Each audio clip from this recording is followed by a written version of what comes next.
নমস্কার। আজকে বিশ্বরাশিকে নিয়ে বলবো। বিশ্বরাশির ক্ষেত্রে রাহুর যে নক্ষত্র পরিবর্তন হচ্ছে 23শে নভেম্বর রাহু নক্ষত্র পরিবর্তন করবে, নিজের নক্ষত্রে অবস্থান করবে শতবিশা নক্ষত্রে কুম্ভ রাশিতে।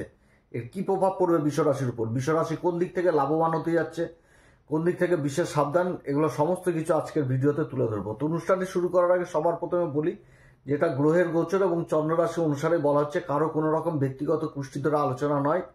এবং তার সাথে বলবো, যদি অনুষ্ঠানটি ভালো লাগে তাহলে অবশ্যই লাইক করবেন, শেয়ার করবেন, কমেন্ট করবেন এবং তার সাথে সাবস্ক্রাইব করবেন। আপনারা সাবস্ক্রাইব করলে খুবই ভালো লাগে, মন থেকে খুব বিশেষভাবে অনুপ্রাণিত হই। তো যাই হোক, রাহু দশম ঘরে অবস্থান করছে, এবার নক্ষত্র পরিবর্তন করবে, নিজের নক্ষত্রে চলে আসবে। তো নিজের নক্ষত্রে যে গ্রহই অবস্থান করুক তার প্রভাবে কিন্তু যথেষ্ট বৃদ্ধি পেয়ে যায়। অর্থাৎ রাহুর কিন্তু এই নিজের নক্ষত্র অবস্থান রাহুর জন্য যথেষ্ট ভালো। এবং যে ঘরটাতে অবস্থান করছে সেটা হচ্ছে কুম্ভ রাশি এবং কর্মের ঘর, দশম ঘর। দশম ঘরে আবার রাহু দিকবলি হয়, ভালো প্রভাব দেয়। তো যেহেতু ছায়াগ্রহ, তো ছায়াগ্রহের প্রভাবটা হয়ে যায় কি, যে রাশিতে অবস্থান করবে সেই রাশির অধিপতিকে প্রভাবিত করে, যে গ্রহের সাথে অবস্থান করবে সেই গ্রহকে প্রভাবিত করে এবং যে নক্ষত্রে অবস্থান করবে সেই নক্ষত্রের অধিপতিকে প্রভাবিত করে দেয়।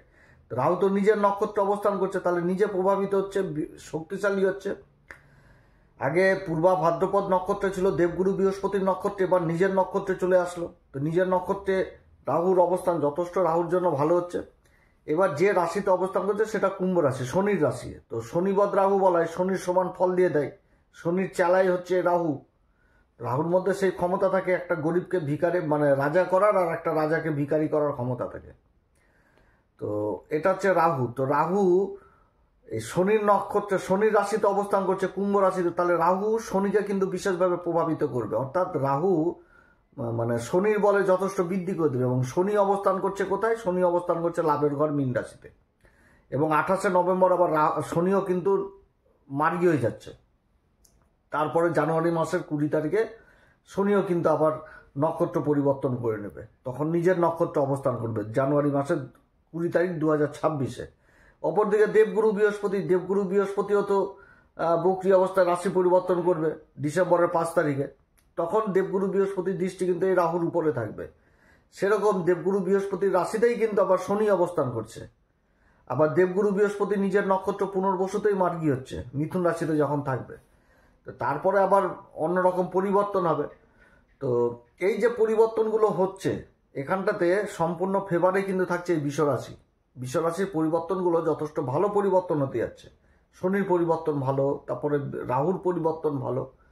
তো রাহু নিজের নক্ষত্র শতবিশা নক্ষত্র। তো শতবিশা নক্ষত্রে রাহু যেরকম ভালো প্রভাব দিবে, আবার কিছু ক্ষেত্রে তো খারাপ প্রভাব দিবে, কারণ তো পাপ গ্রহ। তো এই রাহু আর শনি যতই ভালো অবস্থানে থাকুক, এদের কিছু না কিছু পাপ প্রভাব থাকবে। তো ভালো প্রভাব দিলেও খারাপ প্রভাব এরা দিবেই, কারণ এদের মূল স্বভাবই হচ্ছে পাপ প্রভাব। তো যাই হোক, রাহু এই যে শতবিশা নক্ষত্রে অবস্থান করছে, রাহু জিনিসটা কি, যে অ্যাম্বিশন, মনের মধ্যে লোভ লালসা, এগুলো জিনিস তৈরি করে দেবে। যোগাযোগ, মনের মধ্যে কোর জেদ ইগো, এগুলোও তৈরি করবে রাহু। স্বপ্ন দেখাবে, মনের মধ্যে এগিয়ে চলার স্বপ্ন। অ্যাডভান্স জিনিসটাকে বুঝাবে যে এই জিনিসটা তোমার জন্যই অপেক্ষা করছে, তুমি পারবা, তোমাকে সেই কর্ম করার জন্য উৎসাহ, সেই জিনিসটা কিন্তু রাহু থেকেই হয়। তো এরকম যদি উৎসাহ যদি পেয়ে যাওয়া যায়, জীবনে যদি লক্ষ্য জিনিসটাকে ভালো পেয়ে যায়, তাহলে তো সেই লক্ষ্যে অবশ্যই ছোটা যায় এবং সেই লক্ষ্য পূরণ করার জন্য রাতের ঘুমও কিন্তু হারাম হয়ে যায়। এরকম জিনিসটা হয় রাহু। তো রাহু ইন্টেনশন এখানটাতে শতবিশাতে যেরকম ভালো প্রভাব থাকছে, সেরকম কিন্তু খারাপ প্রভাবও থাকছে শতবিশা নক্ষত্রে, কারণ নক্ষত্র পরিবর্তন করছে। তো অর্থাৎ নক্ষত্রের ফল দিতে হবে। তো শতবিশা নক্ষত্রটাকে বুঝতে হবে যে শতবিশা নক্ষত্রটা আসলে কি, এবং এই নক্ষত্রের যে প্রভাব কোন দিক থেকে সেই প্রভাবকে প্রভাবিত করবে এই সময়কালে রাহু। কারণ রাহু কর্মের ঘরেই অবস্থান করছে, আর এই নক্ষত্রের গুণগুলোই কিন্তু এখন রাহুর মাধ্যমে রাশিকে প্রভাবিত করবে। বিশ্বরাশির ক্ষেত্রে রাহু কিন্তু কারক গ্রহ, এবং রাহুর প্রভাব যে ঘরগুলোতে থাকবে সেটা কোন কর্মের ঘর, যে ঘরে অবস্থান করছে তো সেই ঘরে তো থাকছেই। তার সাথে থাকছে হচ্ছে রাশির দ্বিতীয় ঘর, যেখানটাতে দেবগুরু বৃহস্পতি অবস্থান করবে 5 তারিখের পর থেকে। এখানটাতে একটা নবম পঞ্চম যোগ, সেরকম কিন্তু চতুর্থ ঘরে থাকছে। চতুর্থ ঘর হচ্ছে কোনটা? সিংহ রাশি। সিংহ রাশিতে কেতু অবস্থান করছে পূর্বা ফাল্গুনী নক্ষত্রে, এবং থাকছে হচ্ছে তুলা রাশির উপর। তো তুলা রাশিটা হচ্ছে বিশ্ব রাশির ক্ষেত্রে কি শুক্রের মূল ত্রিকোণ রাশি, অর্থাৎ এই ঘরে কিন্তু রাহুর প্রভাব থাকবে। তো এই রাহু কিন্তু এই সময়কালে অনেক উঁচুতে নিয়ে যাবে, আবার বিশেষ করে কিছু দিক থেকে আবার সাবধানে থাকতে হবে। কারণ শতবিশা নক্ষত্র কিন্তু এটাই বলছে, শতবিশা নক্ষত্র আমাদের জ্যোতিষশাস্ত্র বলে 306 ডিগ্রি 40 মিনিট থেকে একদম 320 ডিগ্রি পর্যন্ত ব্রহ্মাণ্ডের বিস্তার। শতবিশা অর্থাৎ শত তারার সমাবেশ। এর আগে আমরা 1 তারা 2 তারা 3 তারা এগুলো দেখেছি, এটা হচ্ছে শত তারার সমাবেশ। অর্থাৎ এই শতবিশা নক্ষত্রের হিলিং পাওয়ার সব থেকে বেশি থাকে, এবং এদের আরোগ্য মানে এদের সংস্পর্শে আসা মানে আরোগ্য পেয়ে যাওয়া, চিকিৎসা, শত তারা, ভেষজ জিনিসটা চলে আসছে, যেটা শতভিসা, ভেষজ, ভেষজ হচ্ছে কি আরোগ্য, চিকিৎসা। অর্থাৎ এদের সংস্পর্শে আসা মানে একটা আরোগ্য জীবনে লাভ করে যাওয়া, এটা হচ্ছে শতবিশা। এর উপরের মানে যে মানে অংশটাকে সেটাকে বলা হয় বিস্তার, ব্যাপকতা, এবং নিচের অংশটাকে বলা হয় কে যে একসাথে সবাইকে নিয়ে চলা, এটা হচ্ছে শতবিশা নক্ষত্র। শতবিশা নক্ষত্রে হিলিং পাওয়ার যথেষ্ট মানে খুবই ভালো থাকে হিলিং পাওয়ারটা, যার জন্য এই সমস্ত জাতক জাতিকারা মানে শতবিশা নক্ষত্রের বেশিরভাগ জাতক জাতিকারা বড় বড় যেরকম বিজ্ঞানী হয়, গবেষক হয়, তারপরে বড় বড় প্রফেসর হয়, যারা বই লিখে জ্ঞানের মানে আলাদা ব্যাপার থাকে শতবিশা নক্ষত্রের জ্ঞানের দিক থেকে। বাড়িতে যদি শতবিশা নক্ষত্র থাকে, শতবিশা নক্ষত্রে জাতক জাতিকা থাকে, তাদের যদি ইন্টেনশন দেওয়া যায় যে তোমার লক্ষ্য এই দিকে, সেই লক্ষ্যর দিকে যদি মানে বুঝানো যায়, তাহলে সেই লক্ষ্যে এরা অনায়াসে যেতে পারে, এবং জীবনে কিন্তু মান সম্মান খ্যাতি যশ যথেষ্ট লাভ করে শতবিশা নক্ষত্রে। এটা কিন্তু ভালো গুণ। তবে এর মাইনাস দিক, অনেক দিক রয়েছে এর মাইনাস দিক। যেমন শতবিশা নক্ষত্রের জাতক জাতিকাদের দেখে শুনে মানে মেলামেশার জায়গাটা সব থেকে ক্রিটিক্যাল এদের। এরা যদি ভালো সঙ্গ পেয়ে যায় জীবনে তো খুব ভালো হয়, যদি খারাপ সঙ্গ পেয়ে যায় তাহলে নেশা ভাঙ বদ অভ্যাসে কিন্তু নিজেকে জড়িয়ে ফেলে, সেখান থেকে উঠে আসতে পারে না, খুব অসুবিধা হয়। এবং এদের কিন্তু 2 রকম চরিত্র থাকে, একটা ভিতরের চরিত্র, একটা বাইরের চরিত্র। চেনা খুব মুশকিল হয় শতবিশা নক্ষত্রের জাতক জাতিকাদের, এদের ভিতরে কিন্তু একটা রূপ থাকে। আবার এরা কিন্তু যেটা করে সেটা কিন্তু সমাজের জন্য, যে এরা বিজ্ঞানী বা কিছু একটা করছে, কোনো কিছু একটা জিনিস আবিষ্কার করলো, সেটা কিন্তু নিজের জন্য রাখে না, সমাজের জন্য দিয়ে দেয়, সমাজের কাজে লাগে এরা।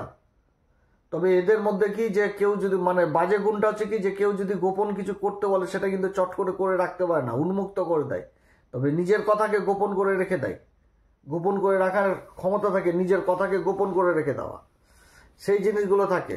শিক্ষার জায়গাটা কি যদি ইন্টেনশন ভালো পেয়ে যায় তাহলে ভালো, খুবই ভালো দিকে যায়। এদের কল্পনা শক্তি ব্যাপক হয়, কল্পনা শক্তি প্রচণ্ড হয়, এবং পর্যবেক্ষণ ক্ষমতা হয় অসাধারণ পর্যবেক্ষণ ক্ষমতা।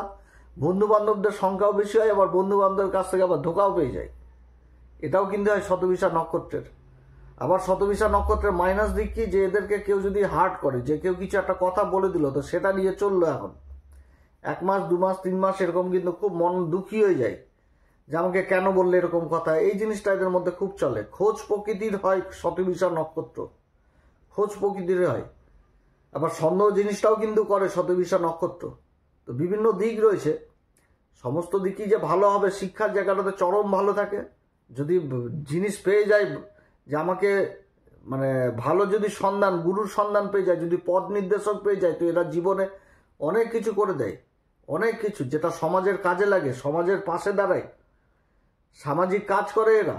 এই শতবিশা নক্ষত্র, এই নক্ষত্রের মানে কি বলবো, মানে শিক্ষার জায়গাটা বিশাল। কারণ যে জিনিসটাকে বুঝাচ্ছে যে ভেষজ, এই নক্ষত্রের যে অধিপতি দেবতা সেটা হচ্ছে কি বরুণ দেব, অর্থাৎ জলের দেবতা।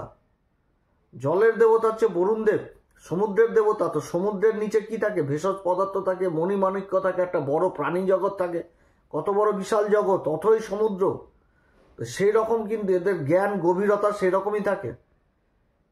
এরা বললাম না যে এর আগে মানে শিক্ষার জায়গাটা, সেই জায়গাটা কিন্তু থাকে এদের মধ্যে, দেওয়ার জিনিসটা প্রবল থাকে, হিলিং পাওয়ারটা প্রচণ্ড থাকে।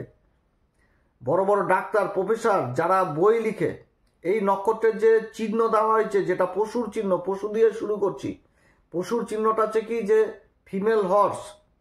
এবং অশ্বিনী নক্ষত্রে যেটা আমরা দেখেছিলাম কেতুর নক্ষত্র, অশ্বিনী নক্ষত্রে দিয়েই তো জীবন শুরু। তো সেই নক্ষত্রে দেখেছিলাম কি মেল হর্স, অর্থাৎ সেখানটাতেও কিন্তু ভেষজ ছিল, ডাক্তারি লাইনটা ছিল। শিক্ষার লাইনটা ছিল, ডাক্তারি লাইন, গবেষণাও সেখানটাতেও ছিল, কিন্তু এখানকার লাইনটাই যাচ্ছে অন্যরকম। শতবিশাতে হবে যে সে ডাক্তার হবে কিন্তু ওষুধ আবিষ্কার করবে, সে অধ্যাপক হবে তো সে বই লিখবে, এই রকম জ্ঞানী ব্যক্তি হবে যারা সমাজের জন্য কিছু করে, সেটাই কিন্তু এই শতবিশা নক্ষত্র। তবে যে খারাপ দিকগুলো তুললাম সেটাও কিন্তু এর মধ্যে থাকে, সেই খারাপ গুণগুলো থাকে। এই নক্ষত্রের অধিপতি হচ্ছে রাহু, এর 4টি চরণই পড়ে এই কুম্ভ রাশিতে। 4টি চরণের সম্পর্কে যদি ভেঙে ভেঙে বলি, 4টি চরণের রবাংশ যদি এইগুলো নিয়ে আলোচনা করি তো অনেক বড় ভিডিও হয়ে যাবে, মানে এটা এই ভিডিওতে হবে না, শেষ, বহু বড় ভিডিও হয়ে যাবে।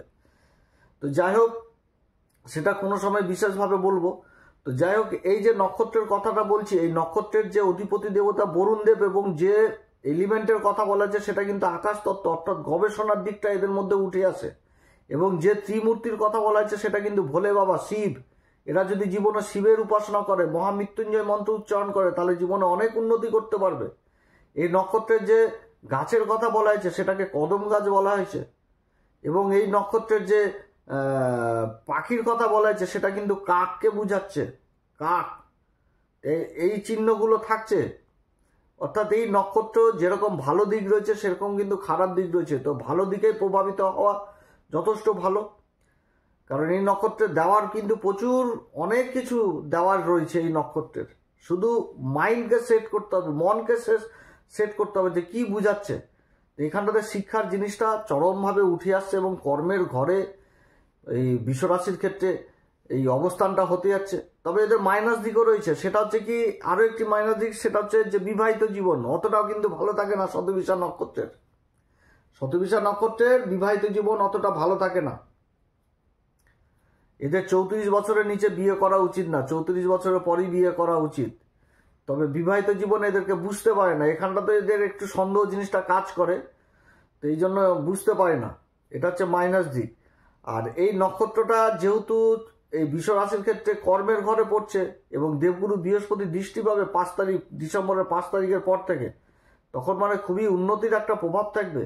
শিক্ষার দিকটা বিশেষভাবে এই সময়কালে উঠে আসছে। সমাজে মান সম্মান পদ প্রতিষ্ঠা হওয়ার মানে বিশাল একটা ব্যাপার থাকবে এই সময়কালে। যারা সরকারি বেসরকারি কাজকর্ম করছেন, যারা সফটওয়্যার জনিত কাজের সাথে যুক্ত রয়েছেন, যে কোনো কানেকশন যোগাযোগ জায়গার সাথে যুক্ত রয়েছেন, গবেষণার কাজে যুক্ত রয়েছেন, রিসার্চ জাতীয় বিদ্যার সাথে যুক্ত রয়েছেন, তারা সমাজে মান সম্মান যথেষ্ট খ্যাতি অর্জন করতে পারবে।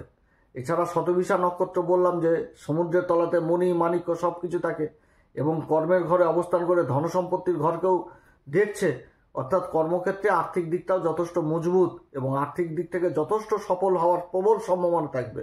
ভৌতিক সুখ যথেষ্ট বৃদ্ধি করবে, শত্রু দুশ্মন যত ছিল সবাই পিছনে সরবে।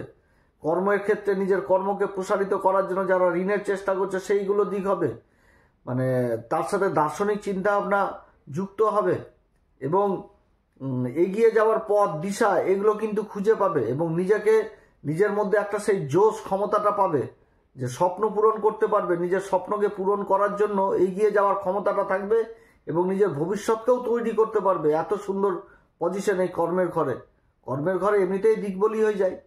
তো যাই হোক, অবস্থান যথেষ্ট ভালো এবং 5ই ডিসেম্বর পর থেকে সব দিক থেকে একটা উন্নতির প্রভাব থাকবে এই সময়কালে। তো শতবিশা নক্ষত্রের সময়কালে যে বিশ্বরাশির ক্ষেত্রে কর্মের ঘরে অবস্থান, তো কোন কোন কাজ করা যাবে না সেটাও তুলে ধরছি। সেটা হচ্ছে কি, যে বিবাহ করা যাবে না এই নক্ষত্রে, যেদিন পড়বে চন্দ্রমা যেদিন থাকবে এই নক্ষত্রে। বাড়ির গৃহপ্রবেশ করা যাবে না কিংবা বাড়ির ভিত স্থাপন করা যাবে না এই নক্ষত্রে। তো যাই হোক, এই নক্ষত্রের শিক্ষার জায়গাটা যথেষ্ট ভালো দেখাচ্ছে, ব্যবসায়িক ক্ষেত্রেও যথেষ্ট ভালো দেখাচ্ছে। যারা বহুদিন ধরে কর্মের সন্ধান করছিলেন তাদের কর্মের সন্ধান এই সময়কালে হবে। যারা আইটি সেক্টরে রয়েছেন, গবেষণার ক্ষেত্রে রয়েছেন, মিডিয়া সেক্টরে রয়েছেন, সোশ্যাল মিডিয়াতে রয়েছেন, বাণী সংক্রান্ত কাজের সাথে যুক্ত রয়েছেন, লেখালেখির কাজের সাথে যুক্ত রয়েছেন, তারা বিশেষভাবে এই সময়কালে প্রভাবিত হবে। দেবগুরু বৃহস্পতির আশীর্বাদ পাচ্ছে, ধনসম্পত্তির ঘরে দেবগুরু বৃহস্পতির অবস্থান হবে ডিসেম্বরের 5 তারিখ পর থেকে, তখন থেকে আরও খুব ভালো জায়গায় যাবে। এই সময়কালে কোন উপাচার করবে? প্রত্যেকদিন হনুমান চল্লিশা, বজ্রংবাণ, শ্রীরাম সীতার প্রণাম মন্ত্র সহকারে পাঠ করবেন। ভোলে আবার বিশেষ অভিষেক করবেন, মহামৃত্যুঞ্জয় মন্ত্র পাঠ করবেন, সূর্যদেবকে অর্ঘ্য দিবেন, পিতামাতার আশীর্বাদ নেবেন। আপনারা সবাই ভালো থাকেন। এরপরে আবার আসবে একটি নতুন পর্ব নিয়ে। নমস্কার, ধন্যবাদ।